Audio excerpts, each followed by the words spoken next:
আল্লাহ রাব্বুল আলামিনই প্রথম, আল্লাহ পাকই শেষ। আল্লাহ পাক প্রকাশ্য, আল্লাহ পাক গোপন। ওয়া হুয়া বিকুল্লি শাইইন আলিম। আল্লাহ পাক বলছেন তিনি প্রত্যেকটা বিষয় সম্পর্কে জ্ঞানী। সূরা হাদিদ আয়াত নাম্বার 3। তো আমরা বুঝতে পারছি যখন কোনো কিছু ছিল না তখন আল্লাহ রাব্বুল আলামিন ছিলেন, আবার যখন কিছু থাকবে না তখন আল্লাহ পাক থাকবেন। কুল্লু মান আলাইহা ফান ওয়া ইয়াবকা ওয়াজহু রাব্বিকা যুল জালালি ওয়াল ইকরাম। সমস্ত কিছু ফানা হয়ে যাবে, শুধুমাত্র আল্লাহ রাব্বুল আলামিনের সত্তা, জাত এটা বাকি থাকবে। তার মানে আল্লাহ পাকই শুরু, আল্লাহ পাকই শেষ। আল্লাহর কোনো শুরু নাই, আল্লাহর কোনো শেষ নাই। এখন কেউ যদি প্রশ্ন করে যে আল্লাহ সব কিছু সৃষ্টি করেছেন, তাহলে আল্লাহকে কে সৃষ্টি করলো? নাউজুবিল্লাহ। তো তখন আমরা বলবো যে যদি কেউ আল্লাহকে সৃষ্টি করত তাহলে তো সেই সৃষ্টিকর্তা হয়ে যেত, তাই নয় কি? এভাবে এক এক করে যদি আমরা পিছনের দিকে যেতে থাকি তাহলে একটা পর্যায়ে গিয়ে তো আমাদেরকে থামতে হবে। তো আমরা যেখানে গিয়ে থামছেন সেটাই হচ্ছে আল্লাহ রাব্বুল আলামিন।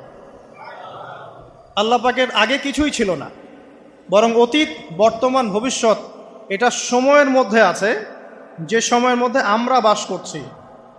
আল্লাহ রাব্বুল আলামিনের কাছে এরকম অতীত, বর্তমান, ভবিষ্যৎ কিছু নাই। আল্লাহ রাব্বুল আলামিন একা ছিলেন, তখন কিছুই ছিল না। আবার যখন সব কিছু ধ্বংস হয়ে যাবে আল্লাহ পাক একাই থাকবেন, আর কিচ্ছু থাকবে না। এখন আল্লাহ পাক সর্বপ্রথম সৃষ্টি করলেন আরশে আজিম। কি সৃষ্টি করলেন? এবং আরশটা পানির উপরে ছিল। কিসের উপরে? পানির উপরে। এরপরে আল্লাহ রাব্বুল আলামিন সৃষ্টি করেছেন কলম। আল্লাহ পাকের কাছে লাউহে মাহফুজ আছে। লাউহে মাহফুজ মানে সুরক্ষিত একটা ফলক। এখানে আল্লাহ পাক কলমকে বললেন লিখো। কলম বলল যে মাযা আকতুব, আমি কি লিখবো হে আল্লাহ? আল্লাহ পাক বললেন কিয়ামত পর্যন্ত যা যা হবে, শেষ দিন পর্যন্ত যা কিছু ঘটবে লিখে ফেলো। কলম লিখে ফেলেছে কিয়ামত পর্যন্ত কি কি হবে। অতএব আপনার রিজিক নিয়ে এত টেনশন করার কোনো দরকার নেই। বিয়ে শাদী হচ্ছে না, এই জন্য কবরে গিয়ে মানত করার কোনো দরকার নেই। সময় মতো হবে ইনশাআল্লাহ। যখন রিজিক তাকদিরে লেখা আছে সময় মতো ইনশাআল্লাহ হবেই। তাকদিরের বাইরে কিচ্ছু হবে না। তো আল্লাহ পাক তাকদির লিখে ফেললেন। এমনকি লাউহে মাহফুজে কোরআনও লিপিবদ্ধ আছে। সূরা বুরুজ পড়েন নাই? বাল হুয়া কুরআনুম মাজিদ ফি লাউহিম মাহফুজ। লাউহে মাহফুজ থেকে কোরআন মাজিদ নাজিল করা হয়েছে প্রথম আসমানে। এরপর প্রথম আসমান থেকে আস্তে আস্তে ধাপে ধাপে বিভিন্ন ঘটনার পালাক্রমে রাসূলুল্লাহ সাল্লাল্লাহু আলাইহি ওয়াসাল্লামের কলবের মধ্যে জিবরাইল আলাইহিস সালামের মারফতে ওহী করা হয়েছে। এই হলো কোরআন, যেটা নাজিল হতে সময় লেগেছে 23 বছর। তো লাউহে মাহফুজ আল্লাহ রাব্বুল আলামিন সব লিখে ফেললেন। এভাবে 6 দিন, আল্লাহ পাকের হিসেবে 6 দিন কত লম্বা আল্লাহ ভালো জানেন। 6 দিনে আল্লাহ রাব্বুল আলামিন এরপর সৃষ্টি করলেন পুরো মহাবিশ্ব। পুরো মহাবিশ্ব বলতে আমি শুধু পৃথিবীর সৌরজগৎ বোঝাচ্ছি না। এই মঙ্গল, বুধ, শনি, বৃহস্পতি এইটুক না, এরকম হাজার হাজার সৌরজগৎ মিলে একটা গ্যালাক্সি হয়, আর হাজারটা গ্যালাক্সি মিলে গিয়ে একটা আসমান হচ্ছে, মহাকাশের একটা ছায়াপথ আসমান হচ্ছে। তো এরকম 7টা আসমান বা 7টা মহাবিশ্ব আল্লাহ পাক সৃষ্টি করলেন মাত্র 6 দিনে। কয় দিনে? ফি সিত্তাতি আইয়াম। 6 দিনে আল্লাহ পাক সৃষ্টি করলেন। এরপর আল্লাহ রাব্বুল আলামিন প্রত্যেক মহাকাশে তার যার যার কাজ সেটা দিলেন। যেখানে যেখানে মাখলুক সৃষ্টি করা আল্লাহ পাক করলেন। আল্লাহ রাব্বুল আলামিন মালায়েকা সৃষ্টি করলেন নূর দিয়ে। কি দিয়ে? আলো দিয়ে। আলোর মধ্য দিয়ে আল্লাহ রাব্বুল আলামিন ফেরেশতা সৃষ্টি করলেন। আল্লাহ পাক জিন সৃষ্টি করলেন। জিন কি দিয়ে? আগুন দিয়ে। একদম যেটা উত্তপ্ত আগুন, লাল আগুন, সেই আগুন দিয়ে আল্লাহ পাক জিন জাতিকে সৃষ্টি করলেন। সৃষ্টি করার পর আল্লাহ রাব্বুল আলামিন জিন জাতিকে পৃথিবীতে পাঠিয়েছেন। কোথায়? আর এখন মানুষ পৃথিবীতে যা করছে, জিন জাতীয় কিছুটা এরকমই কাজ করেছিল, বরং তার চেয়েও হয়তো বেশি করেছিল। পৃথিবীতে সে ফিতনার ফাসাদ সৃষ্টি করেছিল। এক পর্যায়ে আল্লাহ রাব্বুল আলামিন জিন জাতিকে ধ্বংস করে দিলেন। কিছু কিছু জিনকে আল্লাহ পাক অবশিষ্ট রাখলেন, যেগুলো পাহাড়ে, পর্বতে, বিভিন্ন জায়গায়, সমুদ্রে আশ্রয় নিল। পাহাড়ি এলাকাগুলোতে জিন থাকে, গভীর সমুদ্রে জিন থাকে, হ্যাঁ, জঙ্গলে জিন থাকে। এরকম কিছু জায়গা আছে, এগুলোর মধ্যে জিনরা থাকে। তো ওদেরকে ডিস্টার্ব করতে গেলে সমস্যা, আপনাকে ধরে ফেলবে। আর যদি প্রতিদিন সকাল সন্ধ্যার জিকির আজগার ঠিকঠাক মতো না করেন, কোরআন তেলাওয়াত ঠিকঠাক মতো না করেন, নামাজি না হন আর পবিত্র না থাকেন, তাহলে জিন ধরার সম্ভাবনা বেশি। আর আমার মনে হয় এখনকার যে মেয়েগুলো রাস্তাঘাটে ঘোরাফেরা করে, এদের বেশিরভাগই জিন ধরা। কারণ আছে, এমনি এমনি বলি নাই। এটা আপনাকে বুঝতে হলে আল্লাহ এবং তার রাসূলের চোখ দিয়ে দেখতে হবে তো। কারণ তাদের চাল চলন স্বাভাবিক না, কিছু একটা ওদের উপর ভর করেছে। ওই ভরটা করার কারণে তার চাল চলন আজকে এমন হয়ে গেছে। এবং বহু মেয়ের ঘটনা এমন শোনা যায় যে সরাসরি তারা জিন দ্বারা ইফেক্টেড হয়। দেখেন না, রুকিয়া করতে হয়, শরীয়ভাবে রুকিয়া করতে হয়। তো খেয়াল রাখবেন, সকাল সন্ধ্যার জিকির আজগার ঠিক রাখবেন, কোরআন তেলাওয়াতটা ঠিক রাখবেন, নামাজি হবেন, পাক পবিত্র থাকবেন, জিন আপনাকে কোনো ক্ষতি করতে পারবেন না ইনশাআল্লাহ। জিনরা কিন্তু রাসূল সাল্লাল্লাহু আলাইহি ওয়াসাল্লামেরও ক্ষতি করার চেষ্টা করেছিল। আল্লাহ রাসূল সাল্লাল্লাহু আলাইহি ওয়াসাল্লাম ওটাকে ধরেছিলেন, ধরে মসজিদের খুঁটির সাথে বেঁধে রেখেছে।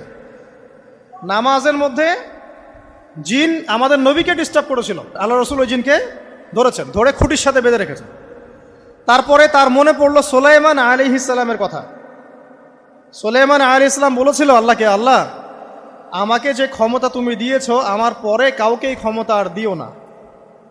আর সুলাইমান আলাইহিস সালামকে আল্লাহ পাক জিন জাতিকে অনুগত করে দিয়েছিলেন।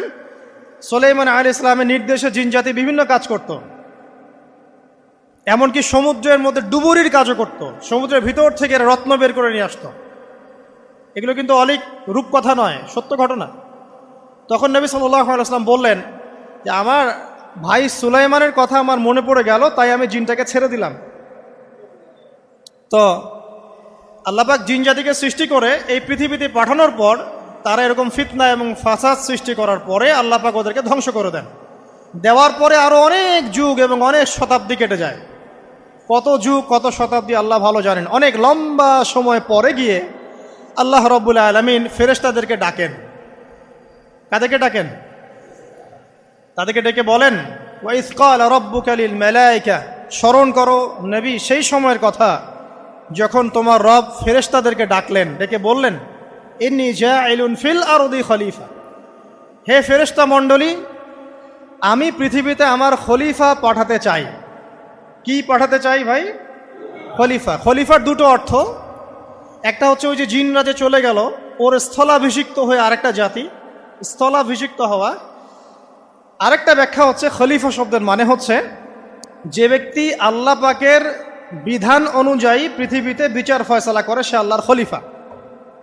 আমি কি বুঝাতে পারছি? আল্লাহ পাক ফেরেশতাদেরকে বললেন, আমি পৃথিবীতে আমার খলিফা পাঠাতে চাই, প্রতিনিধি, এবং যে আল্লাহর বিধান দ্বারা বিচার ফয়সালা করে।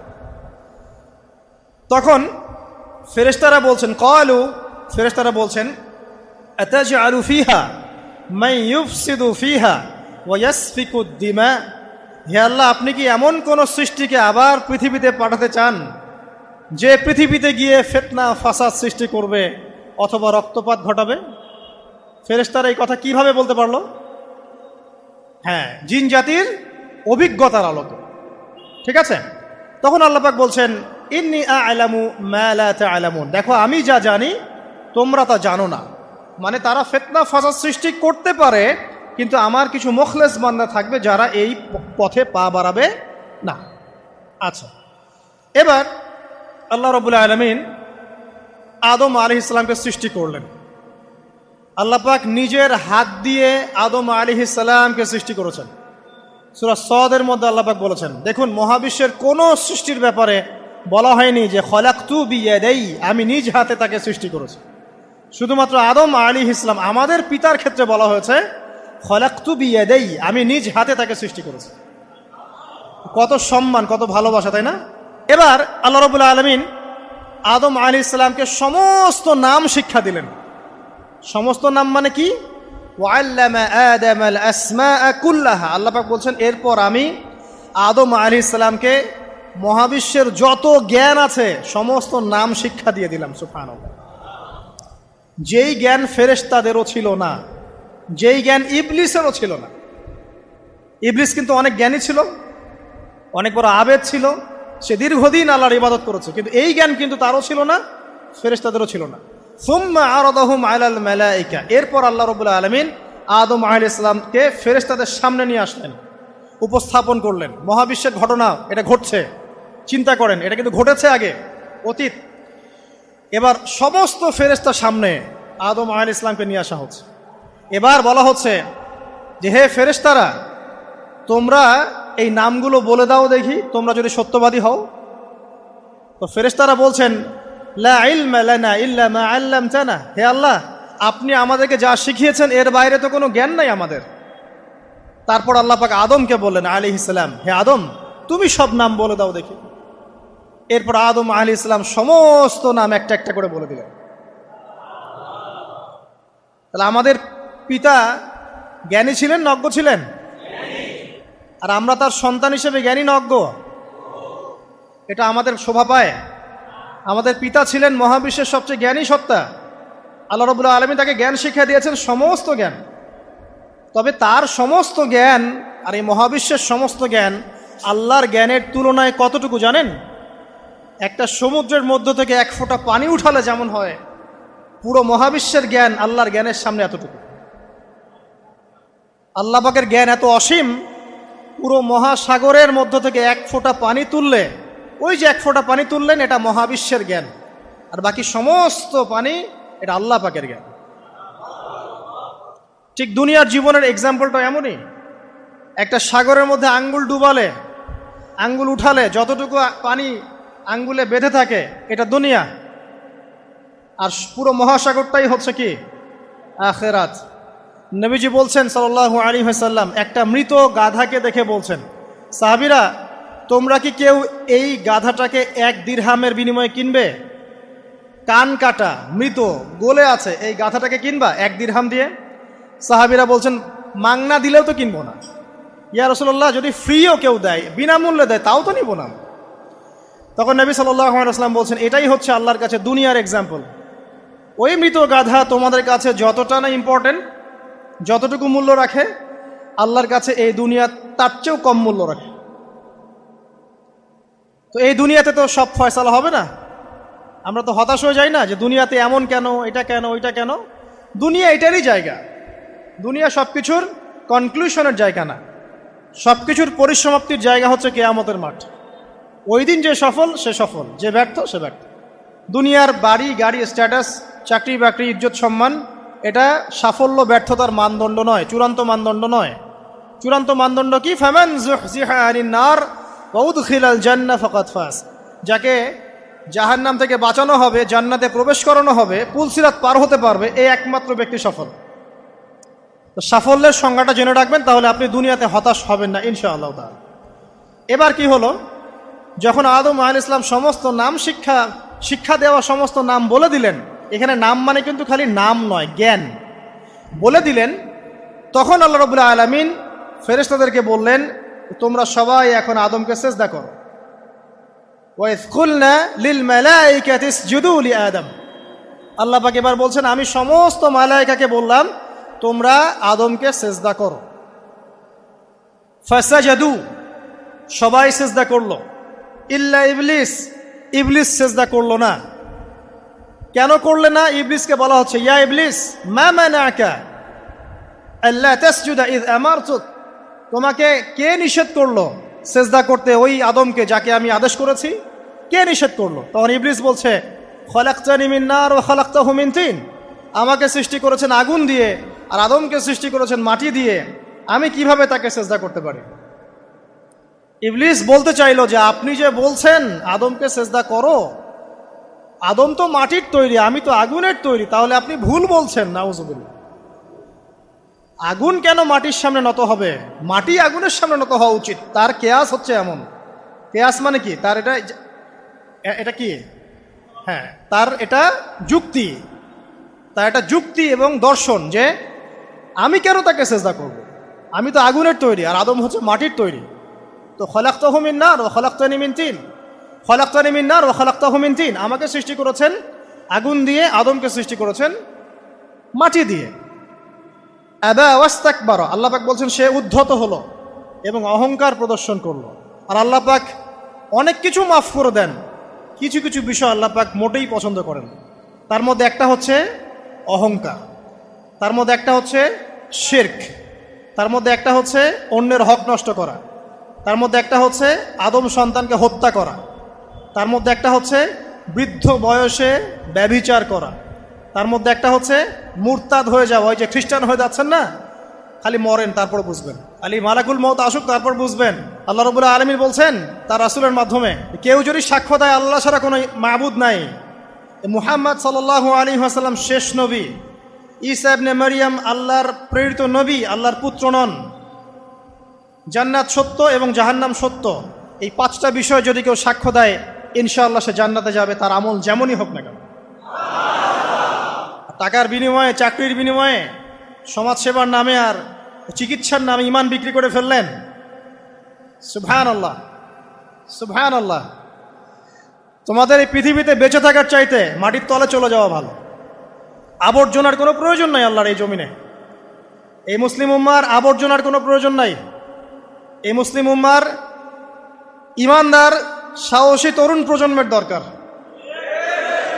আল্লাহ পাক কবুল করুন, আমিন। এরপরে কি হলো? ইবলিস সেজদা করলো না, আবা ওয়াস্তাকবার, সে উদ্ধত হলো এবং অহংকার প্রদর্শন করলো। এবার আল্লাহ পাক জিজ্ঞাসা করলেন, কেন করলে না, কেন করলে না? সে বলল যে আগুন দিয়ে সৃষ্টি করেছেন আমাকে, তাকে সৃষ্টি করেছেন আপনি মাটি দিয়ে, সো আপনি ভুল আমি সঠিক, আমি কেন তাকে সেজদা করব? আল্লাহ পাক তখন আর তার প্রতি রহম করলেন না। আল্লাহ পাক তখন তাকে বলছেন ফখরুজ মিনহা, এখান থেকে বেরো। আল্লাহ পাক যেমন গফুর রহিম আরহামুর রহিমিন, ঠিক তেমনি আল্লাহ পাক শাদীদুল ইকাব, কঠিন শাস্তিদাতাও বটে। আল্লাহ পাক শুধু কি দয়াই করবেন, শাস্তি দিবেন না?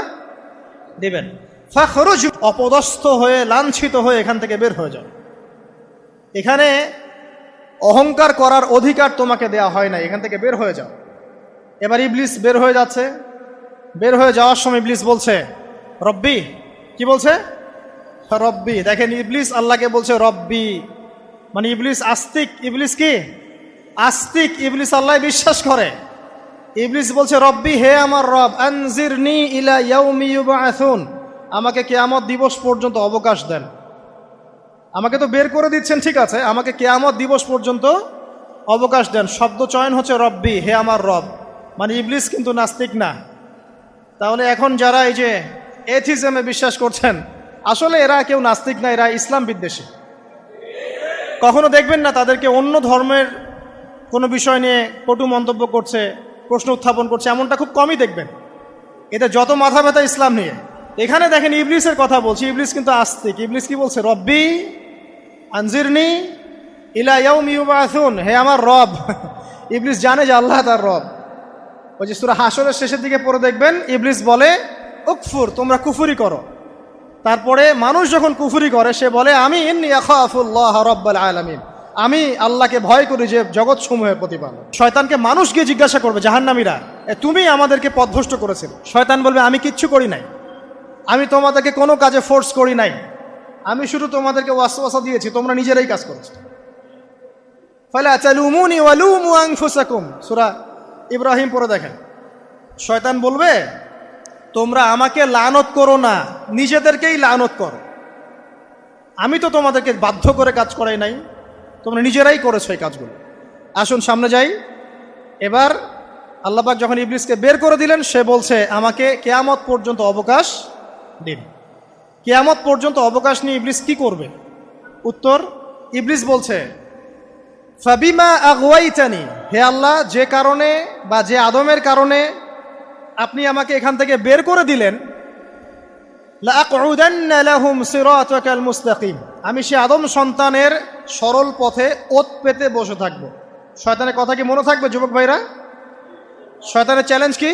আমি আদম সন্তানের সরল পথে ওত পেতে বসে থাকবো, মানে আমার আপনার সবার পথে সে ওত পেতে বসে আছে। এটা যদি মাথায় থাকে তাহলে জীবনে চলা সহজ হয় না? আচ্ছা, আর কি করব?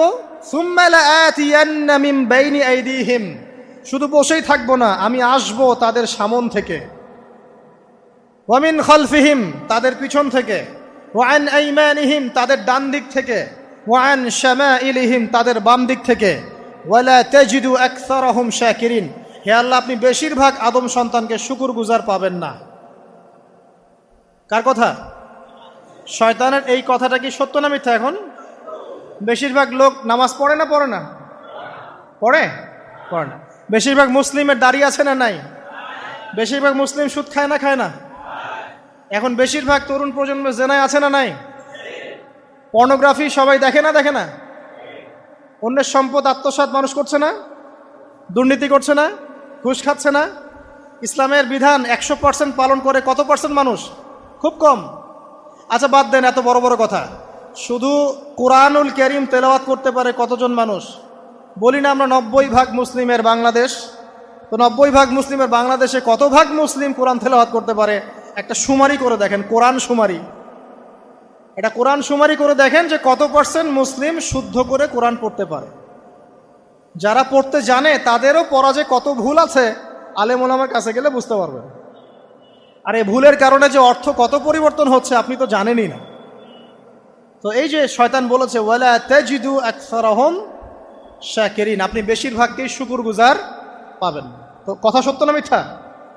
দেখেন, ও কিন্তু তার মিশনের মধ্যে ঠিকই আছে।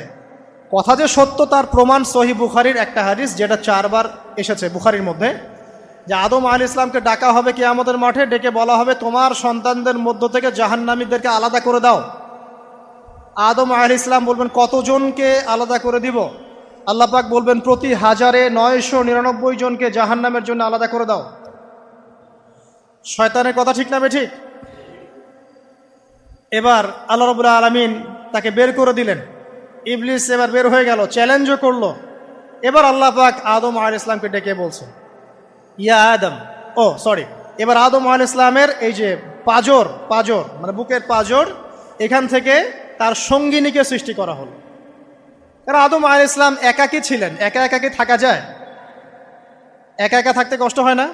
একজন জীবন সঙ্গী লাগে না? তো আদম আলাইহিস সালামের এই বাম পাজরের হাড় থেকে হাওয়া আলাইহিস সালামকে সৃষ্টি করা হলো। সৃষ্টি করার পর আরও একটা ঘটনা আছে যে আল্লাহ রাব্বুল আলামিন আদম আলাইহিস সালামের পিঠের যে অংশটুকু আছে, এই অংশটুকু থেকে আগামীতে যত আদম সন্তান আসবে সবাইকে ছোট ছোট পিঁপড়ার আকৃতিতে সামনে নিয়ে দেখালেন। সুবহানাল্লাহ। যত আদম সন্তান আসবে আল্লাহ পাক সবাইকে আদমের সামনে দেখালেন এবং বললেন এই যে শুভ্র অংশ যারা, মানে সাদা অংশ যারা, তারা তোমার সন্তানদের মধ্য থেকে সবাই জান্নাতি। আর তোমার এই যে বাম পাশে যেগুলো কালো কালো ছোট ছোট আকৃতি দেখছো, এগুলো সব তোমার সন্তানদের মধ্য থেকে জাহান্নামী। আমরা দোয়া করি আমরা তাদের অন্তর্ভুক্ত না হই। এবার আল্লাহ পাক সবাইকে বললেন, সূরা আরাফের মধ্যে আসছে 182 নম্বর আয়াতে মনে হয়, আল্লাহ পাক বলেন আলাস্তু বিরব্বিকুম, হে আদমের সন্তানরা আমি কি তোমার রব নই? আমি কি তোমাদের রব নই? আলাস্তু বিরব্বিকুম, আমি কি তোমাদের রব নই? আলাস্তু বিরব্বিকুম, আমি কি তোমাদের রব নই? আমরা সবাই তখন বলেছিলাম বালা ইয়া রব্বি, অবশ্যই আপনি আমাদের রব। আমরা এখন ভুলে গেছি না? আমরা সবাই এই সাক্ষী দিয়ে আসছি রুহের জগতে। আর রুহের জগৎ বলে একটা জগৎ আছে, অনেক জগৎ আছে। রুহের জগৎ একটা, দুনিয়ার জগৎ একটা, জিন জাতির জগৎ আলাদা, বারজাখ পরকালে যে কবরে রাখার পরে বারজাখের জগৎ একটা, আর দারুল করার যেটা হবে একদম জান্নাত জাহান্নাম, ওটা আরেকটা জগৎ। এই যে মহাবিশ্ব যে সম্প্রসারিত হচ্ছে, এক এক গ্যালাক্সিতে এক একটা জগৎ না, এরকম বহু জগৎ আছে। রুহের জগতে আমরা এই ওয়াদা আল্লাহর কাছে করে এসেছি। এটাকে আহদে আলাস্তু বলে। কি বলে? আহদে আলাস্তু, মানে আলাস্তু বিরব্বিকুম, আমি কি তোমাদের রব নই? আমরা বলেছিলাম হ্যাঁ আপনি আমাদের রব। একটা মজার কথা আছে এখানে, যখন আদম আলাইহিস সালাম দেখছিলেন তার সন্তানদেরকে সাদা সাদা আকৃতি ছোট ছোট, এর মধ্যে একটা সন্তানকে দেখে, একজন সন্তানকে দেখে তার প্রচণ্ড ভালো লেগেছিল এবং তিনি অত্যন্ত সুদর্শন ছিলেন। তাকে দেখে তার প্রচণ্ড রকম ভালো লেগেছিল। আল্লাহ পাককে তিনি জিজ্ঞাসা করলেন, হে আল্লাহ, আমার সন্তানদের মধ্যে একে, এই সুন্দর সন্তান কে? আল্লাহ পাক বললেন সে হচ্ছে তোমার সন্তান দাউদ। কি নাম? দাউদ আলাইহিস সালাম। আর আপনাকে বলে রাখি, আদম আলাইহিস সালামের ব্যাপারে যেমন আল্লাহ পাক বলেছেন আদম আমার খলিফা, ঠিক দাউদ আলাইহিস সালাম সম্পর্কেও আল্লাহ পাক বলেছেন দাউদ আমার খলিফা। বুঝতে পারলেন?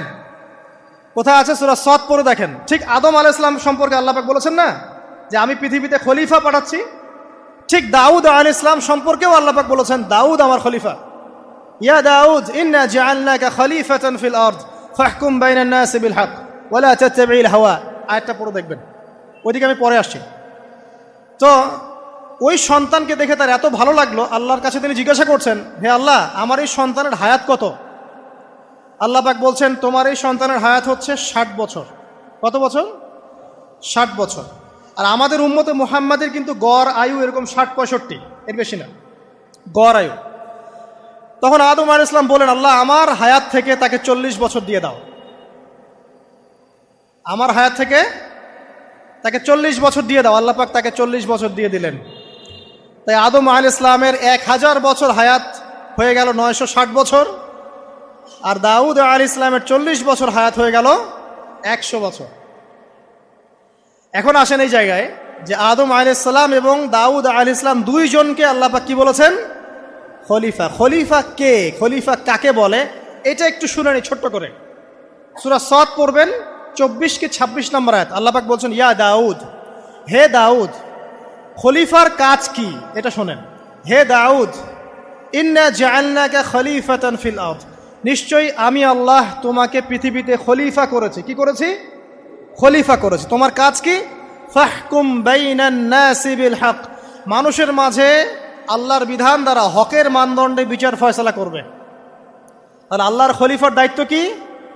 আল্লাহর বিধান দ্বারা বিচার ফয়সালা করা। ওয়ালা তাত্তাবিল হাওয়া, তুমি নিজের প্রবৃত্তির অনুসরণ করবে না।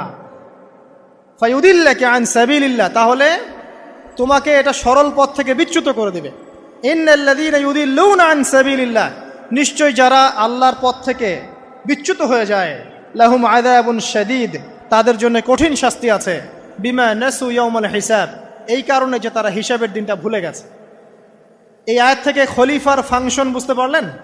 খলিফার ফাংশন কি? আপনি যা ইচ্ছা তাই ফয়সালা করবেন, নিজের মন গড়া যা ইচ্ছা রচনা করবেন। ফাহকুম বাইনান নাসি বিল হক, মানুষের মধ্যে হকের মানদণ্ডে বিচার ফয়সালা করো। হকটা কি জিনিস? আমার দর্শন হক, আমার ফিলোসফি হক, আমার যুক্তি, আমার বিজ্ঞান, এগুলোই হকের মানদণ্ড। হকের মানদণ্ড কি? কোথায় উত্তর আছে? কোরআনেই উত্তর আছে। কোন সূরা? সূরা কাহফ। কত নম্বর আয়াত?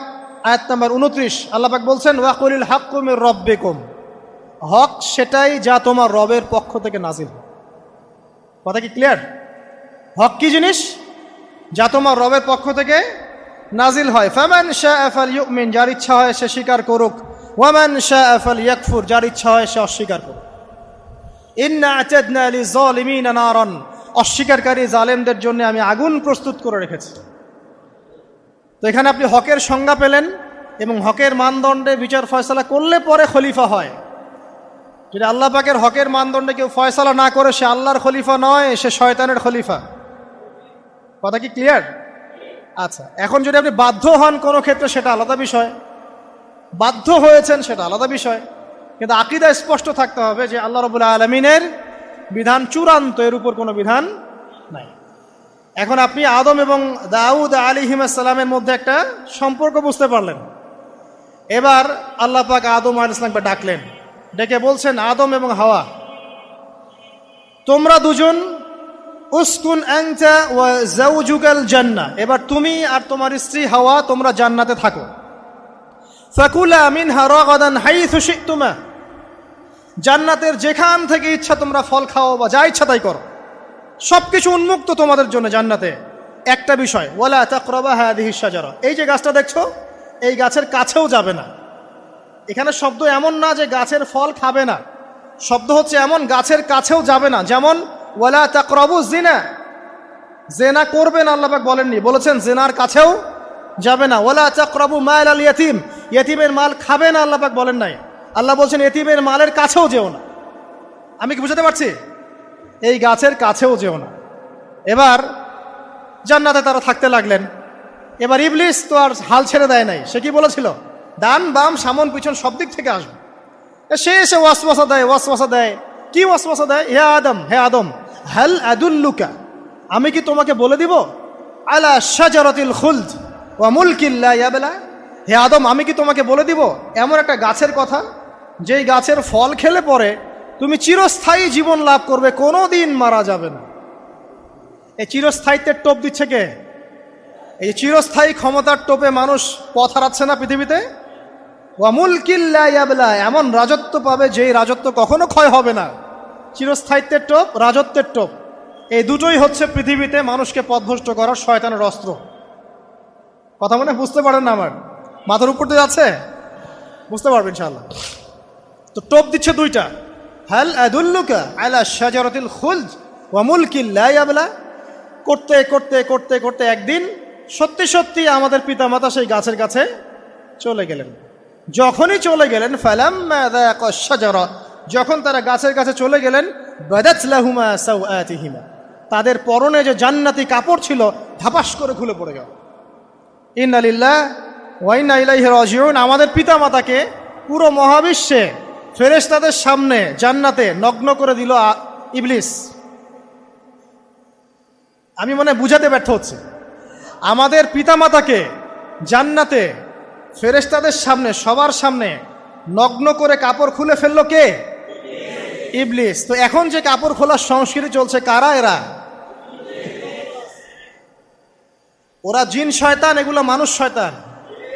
শয়তান দুই প্রকার, মিনাল জিন্নাতি ওয়ান নাস, জিন শয়তান আর মানুষ শয়তান। ওই জিন শয়তান এদেরকে ওয়াসওয়াসা দিয়ে দিয়ে নগ্ন করেছে। এরা এখন নগ্নতার আন্দোলন শুরু করেছে, এবং আমি জানি কয়দিন পর এটা বিকিনি পরেও ঘুরবে। অবাক হচ্ছেন? কিয়ামতের আলামতের মধ্যে অন্যতম হচ্ছে মানুষ রাস্তার ধারে ধারে জেনা করবে, রাস্তার মোড়ে মোড়ে জেনা হবে। তখনকার সবচেয়ে ভালো মানুষ হবে সেই ব্যক্তি যে গিয়ে বলবে যে বাবা তোমরা জেনা করছো করছো, এই দেয়ালের পিছনে গিয়ে করতে পারলা না। সে হবে সবচেয়ে ভালো মানুষ। তো এই যে কাপড় খোলার সংস্কৃতি শুরু হয়েছে, এটা কার সংস্কৃতি? বাদাত লাহুমা সাওআতিহিমা। আল্লাহ পাক আরো বলছেন, ইয়া বানি আদম, হে আদম সন্তান, লা ইয়াফতিনান্নাকুমুশ শাইতান, শয়তান যেন তোমাদেরকে ফিতনায় ফেলতে না পারে। কামা আখরাজা আবাওয়াইকুম মিনাল জান্নাহ, ঠিক যেভাবে শয়তান তোমাদের পিতা মাতাকে জান্নাত থেকে বের করে দিয়েছিল। আর কি করেছিল? কামা আখরাজা আবাওয়াইকুম মিনাল জান্নাহ ইয়ানজিউ আনহুমা লিবাসাহুমা, শয়তান তোমাদের পিতা মাতার লেবাস পোশাক খুলে ফেলেছিল। ঠিক এভাবেই যেন পৃথিবীতে শয়তান তোমাদেরকে ফিতনায় ফেলতে না পারে, আল্লাহ পাক সতর্ক করছেন। এখন কি বুঝতে পারছেন? এই নগ্নতার যে ছয় লাভ, নগ্নতা, অশ্লীলতা, পর্নোগ্রাফি, বেহাপনা, ফ্রি মিক্সিং, নারীদেরকে নগ্ন করে রাস্তায় বের করে নিয়ে আসা, এগুলো কার এজেন্ডা? শয়তানের এজেন্ডা। এর উপর কোনো কথা নাই, কারণ কোরআনের উপর কোনো সত্য নাই। এগুলোর উপরে কোনো কথা হবে না, বিকজ কোরআনের উপর কোনো সত্য নাই। আছে? নাই। কোরআনে আল্লাহ পাক বলেছেন যে শয়তান ফিতনায় ফেলেছিল, ইয়ানজিউ আনহুমা লিবাসাহুমা, শয়তান তোমাদের পিতামাতার লেবাস খুলে ফেলে দিয়েছিল। ওয়া তাফিকা ইয়াখতিফানি আলাইহিমা মিন ওয়ারাকিল জান্নাহ, তখন আমাদের পিতামাতা জান্নাতের গাছের যে এই যে পাতাগুলো আছে এগুলো ছিঁড়ে ছিঁড়ে লজ্জাস্থান ঢাকতে লাগলেন। ইন্না লিল্লাহ। আমাদের পিতামাতার কি দুর্দশা হয়েছিল, আমাদের পিতামাতার কি দুর্দশা, কি লজ্জা হয়েছিল তখন। চিন্তা করে দেখেন, শয়তান কাপড় খুলে ফেলে দিয়েছে। আর আমাদের পিতামাতা, আমাদের মা, আমাদের বাবা জান্নাতের এই যে পাতাগুলো ছিঁড়ে ছিঁড়ে গায়ের লজ্জাস্থান ঢাকা শুরু করেছেন। কি পরিমাণ লজ্জা চিন্তা করেন। আপনাকে যদি এখানে কেউ নগ্ন করে ফেলে এবং আপনি যদি না চান বিষয়টা, সবাই জোর করে আপনার কাপড় খুলে ফেলে, আপনার কেমন লাগবে? কেমন লাগবে? এই ঘটনা ঘটেছে মহাবিশ্বে, শয়তান ঘটিয়েছে। এরপর আল্লাহ পাক ডাকলেন, ডেকে বলছেন, ইয়া আদম, হে আদম, আলাম আনহাকুমা আন তিলকুমা শাজারা, হে আদম আমি কি তোমাদেরকে দুজনকে নিষেধ করি নাই যে গাছের কাছে যাবে না? আমি কি তোমাদের দুইজনকে নিষেধ করি নাই যে তোমরা গাছের কাছে যাবে না? তখন আদম আলাইহিস সালাম বুঝতে পারলেন যে তারা একটা বড় ভুল করে ফেলেছে। তারপর আল্লাহ রাব্বুল আলামিন দয়া পরবশ হয়ে আদম এবং হাওয়া আলাইহিস সালামকে কালিমা শিক্ষা দিলেন, তওবার কালিমা, যেই কালিমা দিয়ে তারা তওবা করতে পারেন। সেই কালিমা হচ্ছে রব্বানা যালামনা আনফুসানা ওয়া ইল্লাম তাগফির লানা ওয়া তারহামনা লানাকুনান্না মিনাল খাসিরিন। এই দোয়া শিখে নিয়ে আদম এবং হাওয়া আলাইহিস সালাম তওবা করলেন। আল্লাহ পাক তাদের তওবা কবুল করে মাফ করে দিলেন। কিন্তু জান্নাতে আর থাকা হলো না। আল্লাহ পাক বলেন, কুল নাহবিতু মিনহা জামিআ, এবার তোমরা সবাই মিলে এখন পৃথিবীতে নেমে যাও। আল্লাহ মাফ করে দিলেন, কিন্তু তোমরা এখন পৃথিবীতে নেমে যাও, জান্নাতে আর থাকা হবে না। খেয়াল করে দেখেন, ইবলিসও আল্লাহর আদেশ মানে নাই। আল্লাহ বলেছেন সেজদা করো, ইবলিস কিন্তু করে নাই। আবার আমাদের পিতা আদম আলাইহিস সালামকে আল্লাহ পাক বলেছেন গাছের কাছে যেও না, তারা চলে গেছেন। দুটোই কি অবাধ্যতা নয়? তাহলে ইবলিসকে চিরস্থায়ী জাহান্নামী করা হলো, আদম সন্তানকে কেন করা হলো না? উত্তর, আদম সন্তান আদম আলাইহিস সালাম তওবা করে ফিরে এসেছে, ইবলিস আসে নাই। তাই আমাদের দ্বারা পদে পদে ভুল হবেই, তওবা করে ফিরে আসলেই গুনাহ মাফ ইনশাআল্লাহ। আর যদি ইবলিসের মতো গুনার উপর গুনাহ করতেই থাকেন আর বলেন যে আমি ঠিক কাজ করছি, তাহলে ইনশাআল্লাহ ওই যে জাহান্নাম অপেক্ষা করছে। ইবলিসকে আল্লাহ পাক বললেন যে তুমি এবং তোমার অনুসারী যারাই থাকবে সবাইকে দিয়ে লাআমলাআন্না জাহান্নামা মিনকুম আজমাইন, তোমাদের সবাইকে দিয়ে আমি জাহান্নাম পরিপূর্ণ করব। নাউযুবিল্লাহ। এবার সবাই পৃথিবীতে নেমে আসলো। পৃথিবীতে এসেই কি আল্লাহ পাক ছেড়ে দিলেন? না। আল্লাহ রাব্বুল আলামিন বলছেন কুল নাহবিতু মিনহা জামিআ, তোমরা পৃথিবীতে নেমে যাও। ফাইম্মা ইয়াতিয়ান্নাকুম মিন্নি হুদান, দুনিয়াতে যাচ্ছ যাও, তবে মনে রেখো যে আমার পক্ষ থেকে তোমাদের কাছে হেদায়েতের বাণী আসবে। আমার পক্ষ থেকে তোমাদের কাছে হেদায়েতের বাণী আসবে। ফামান তাবিআ হুদায়া ফালা খাউফুন আলাইহিম ওয়ালা হুম ইয়াহজানুন, যারা আমার হেদায়েতের বাণীগুলো মেনে চলবে তাদের কোনো ভয় নাই, কোনো দুশ্চিন্তাও নাই। ওয়াল্লাযীনা কাফারু ওয়া কাযযাবু বিআয়াতিনা, কিন্তু যারা আমার আয়াতকে কুফরি করবে, মিথ্যা প্রতিপন্ন করবে, ফাউলাইকা আসহাবুন নার, তারা হবে জাহান্নামের অধিবাসী। হুম ফিহা খালিদুন, তারা সেখানে চিরস্থায়ী হবে। এই সহজ সরল জীবন দর্শন দিয়ে আল্লাহ পাক পৃথিবীতে পাঠিয়ে দিলেন। এবার শুরু হলো পৃথিবীতে পথ চলা। পৃথিবীতে পথ চলার ক্ষেত্রে অনেক কিছু সৃষ্টি করতে হলো, আবিষ্কার, কৃষিকাজ, এটা ওটা সব কিছু। আদম আলাইহিস সালামকে আল্লাহ পাক সেই জ্ঞান ওহির মাধ্যমে শিক্ষা দিলেন। কৃষিকাজ আল্লাহ পাক শিক্ষা দিয়েছেন, চাকা সৃষ্টি করা আল্লাহ পাক শিক্ষা দিয়েছেন, বাহন সৃষ্টি করা আল্লাহ পাক শিক্ষা দিয়েছেন। যত রকম জ্ঞান আছে সমস্ত জ্ঞান এসেছে নবীদের পক্ষ থেকে। সব কিছু জ্ঞানের মূল ভিত্তি এসেছে নবীদের কাছ থেকে, আল্লাহর ওহির কাছ থেকে। যত সভ্যতা দেখছেন বড় বড়, সমস্ত সভ্যতা শুরু হয়েছে নবী দ্বারা, এবং সভ্যতা শেষও হবে একজন নবী দ্বারা। তার নাম কি? ঈসা ইবনে মারইয়াম। আদম আলাইহিস সালাম আল্লাহর দেয়া শিক্ষায় শিক্ষিত হয়ে দুনিয়াতে চলতে লাগলেন এবং তওবা ইস্তেগফার করতে লাগলেন, কাঁদতে লাগলেন।